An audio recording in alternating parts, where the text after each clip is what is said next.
우리가 세금을 안 냈지 다른 나라는 이미 세금을 내고 있다. 그러면 우리가 그렇게 좋아하는 천조국 미국을 한번 보자라는 겁니다. 이게 핵심입니다. 보유 기간에 따라 구간을 나눠서 과세합니다.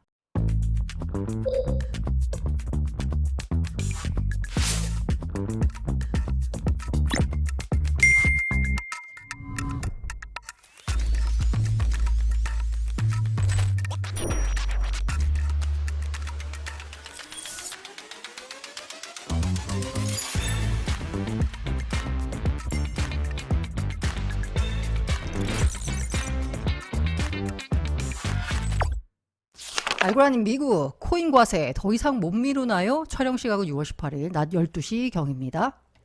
과세 얘기를 본격적으로 하기 전에, 그러니까 우리나라 세금 얘기를 하기 전에 이 모든 나라가 다 그렇습니다. 세금은 일단 걷고 싶어 합니다. 정부 입장에서는. 왜? 대체로 정부는 돈이 없기 때문에. 블룸버그가 보도한 뉴스인데요. 튀르키예, 터키죠. 암호화폐 거래세 신설을 추진한다라고 합니다. 왜 그러면 코인에 대해서 거래세를 물리려고 할까에 보면 이유는 예산 확보입니다. 사실 제가 모든 이라고 썼는데요. 대부분의 정부는 돈이 부족합니다. 때문에 세금을 늘려야 되는데 어떻게 하면 조세 저항을 최소화하면서 역대로 지역과 세대를 막론하고 세기를 막론하고 세금을 더 걷겠다라고 하는 정부는 대체로 망필로 가는 지름길이었거든요.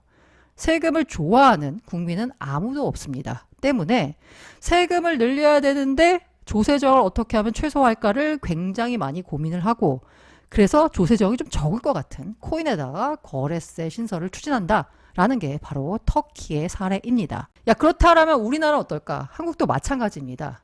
모든 세제 개편, 신설, 폐지 등 세금 관련 논의의 근간에는, 밑단에는 항상 세수 부족 우려가 있습니다. 자, 금투세 폐지 얘기 나오죠? 그 폐지 얘기 나오는데 왜 반대를 하느냐에 대해서 세수 부족이 우려된다. 금투세 관련돼서 폐지하라 라는 의견도 있지만, 그러면 그 세수 마련은 어떻게 할 거야? 라는 의견이 있는 거죠. 종부세 폐지하자 라는 얘기가 나오고 있죠. 그러면 지금까지 종부세로 걷어오던 그 세금 부분은 어디서 메꿀 거야? 라는 얘기가 있습니다. 세수 부족에 낮췄던 유류세 다시 올린다라고 했습니다. 기름값이 많이 오르니까 이 국민들 부담이 너무 많단 말이에요. 유류세를 낮췄어요. 세금을 낮췄는데 세수 부족.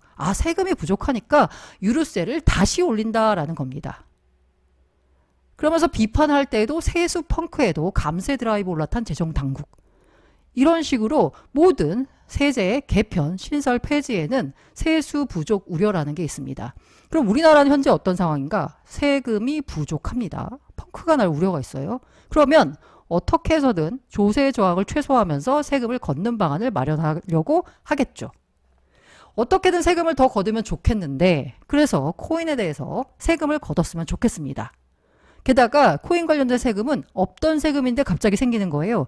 그러면 정부 입장에서는 순유입입니다. 좋겠죠.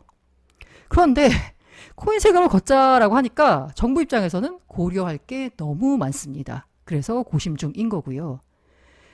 이 지금 상황으로 보자면 그대로는 안 할 것 같습니다. 정부가 고심을 하는 이유에는 당연히 정치권의 압박, 정치권의 영향이 있거든요. 정치권으로부터 자유로울 수가 없어요. 자, 4월 총선 전에 여든 야든 어쨌든 지금 현재의 세제에 대해서는 손을 보겠다라는 입장을 내놨습니다. 일단 국민의힘은 유예 쪽으로 했고요. 여당 쪽은. 야당 쪽은 그대로 시행하지만 공제한도를 5천만 원으로 높이겠다라고 내놨어요. 여야 모두 지금 그대로 할 것 같진 않다라는 겁니다. 손질은 하겠다라는 거죠. 특히 이 정부가 금투세에 대해서는 폐지 입장을 강력하게 주장하고 나섰습니다. 사실 정부는 총선 전에도 금투세는 폐지하겠다라고 했고요. 여당의 공약 역시 금투세 폐지였습니다. 그런데 야당의 경우에는 금투세를 예정대로 시행하겠다였거든요. 부자 감세다라는 비판을 하면서요. 총선 결과 야당이 이겼죠. 그렇게 되면 금투세를 예정대로 시행할 텐데 지금 현재 정부는 어쨌든 간에 폐지하자라는 쪽으로 버티고 있습니다. 금투세를 폐지하겠다라고 하니까 이 코인 쪽 부분도 살짝 신경이 쓰이는 겁니다. 왜?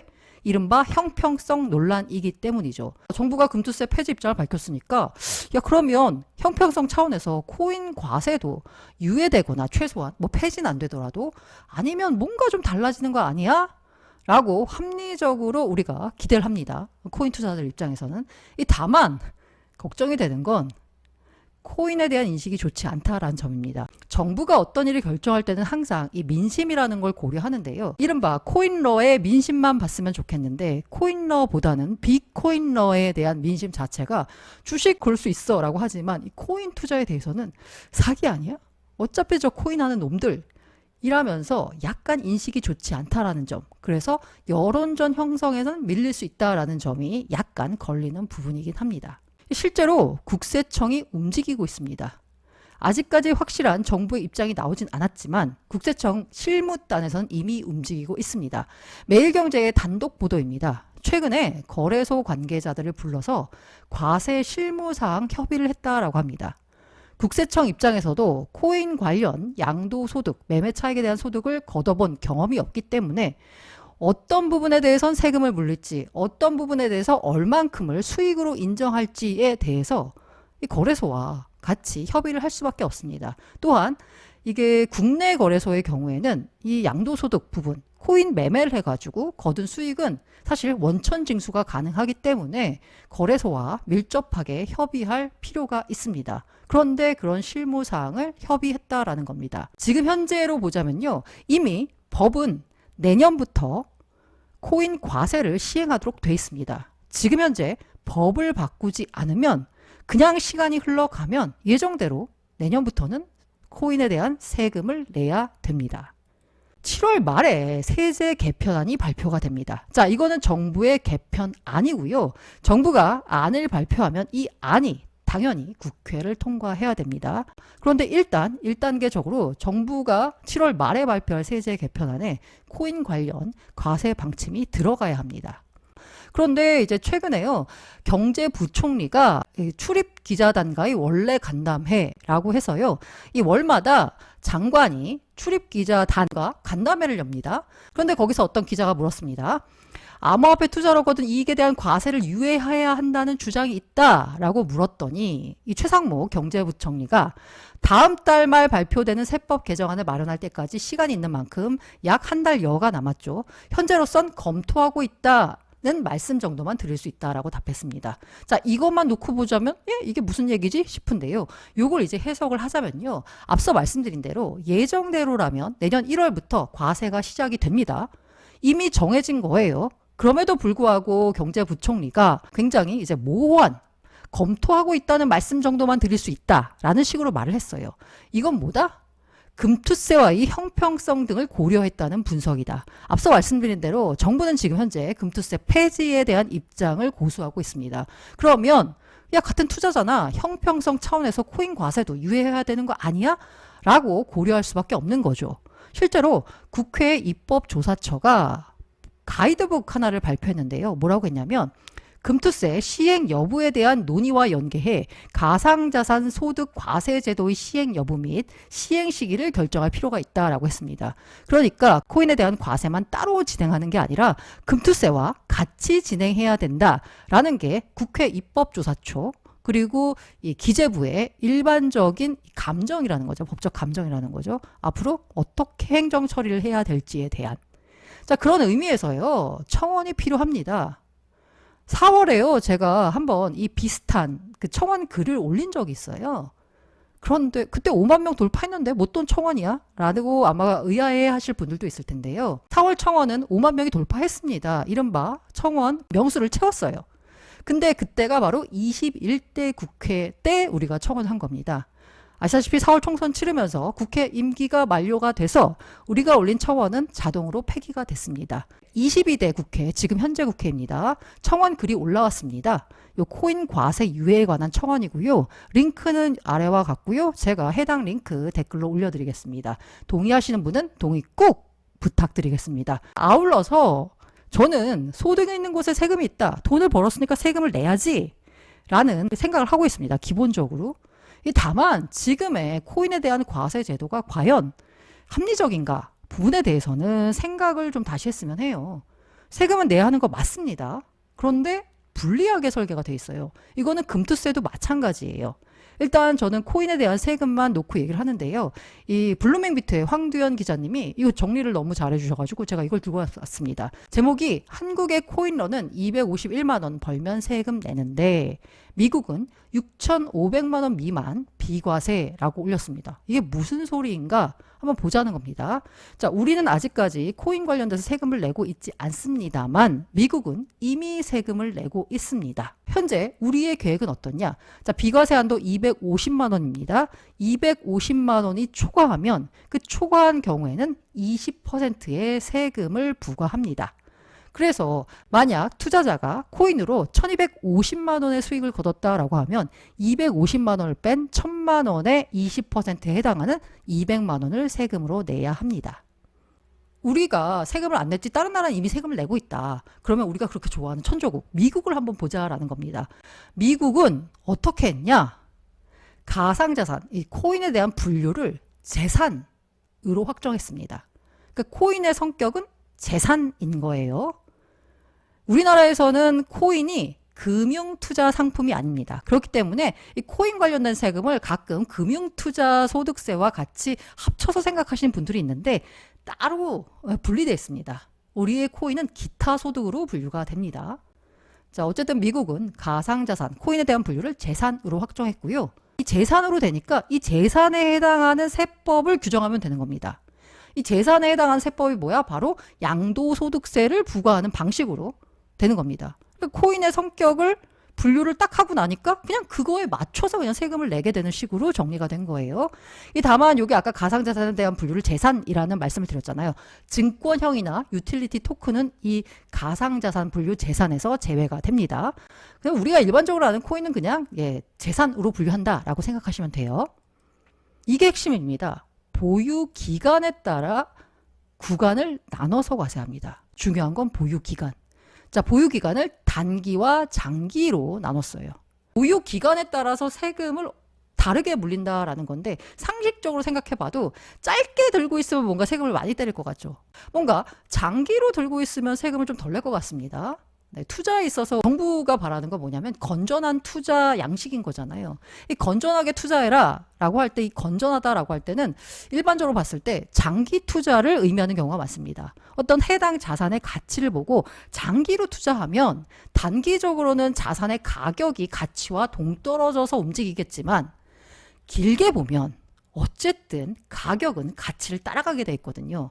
그러니까 장기로 투자해라 라는 걸 정부가 세제 차원에서 장려를 하는 거죠. 그래서 미국의 경우에는 단기입니다. 단기는 1년 미만입니다. 자, 1년 미만은 10에서 37%로 세금을 물립니다. 자, 누구는 10% 내고 누구는 37% 냅니다. 7개 구간으로 나눠요.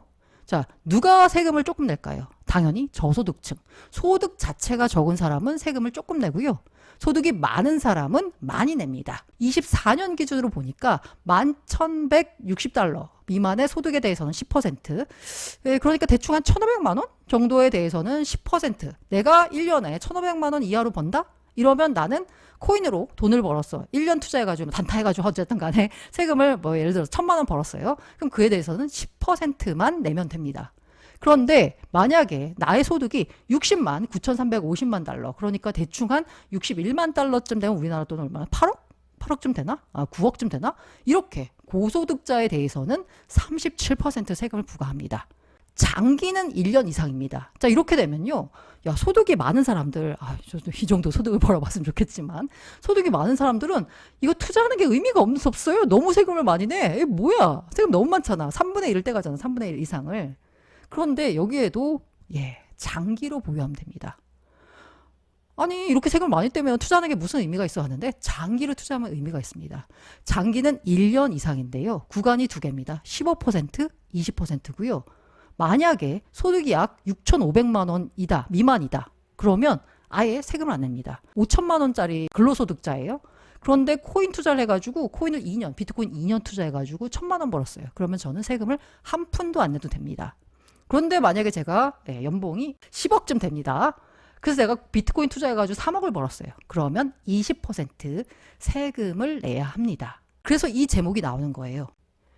미국은 6,500만 원 미만이면, 그러니까 나의 소득이 6,500만 원이 안 되면 아예 코인 투자에서도 세금을 안 냅니다. 왜?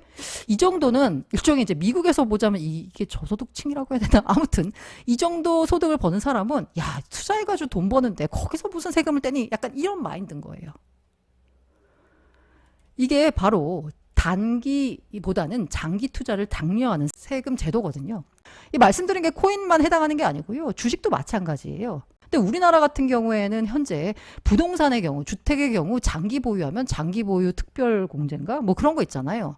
그런데 이번에 도입되는 금투세에는 장기 보유에 대한 주식을 야 장기 투자하라며 라고 하는데 장기 보유에 대한 혜택이 없어요. 그 부분에 대해서도 증시 전문가들이 많이 지적하는 부분이고요. 아니 정부가 장기 투자를 장려한다라면서 세금은 장기 투자를 장려하는 쪽으로 만들어지지 않는데 이걸 어떡하라는 거냐라는 얘기가 나오는 거죠. 이 때문에 코인에 대한 과세 부분도 손볼 필요가 있고요. 현재 과세 제도는 분명히 고쳐져야 될 것 같습니다. 그런데 지금 한 6개월 남은 시점에서 반년 정도 남았는데 과연 이렇게 세부적으로 세세하게 고칠 수 있을까? 합리적인 과세 제도가 마련되기까지는 일단 유예하는 게 맞지 않을까라는 생각이 들고 있고요. 관련된 유예 청원 글이 올라와 있으니까 동의하시는 분들은 동의 꾹 눌러주시길 바랍니다.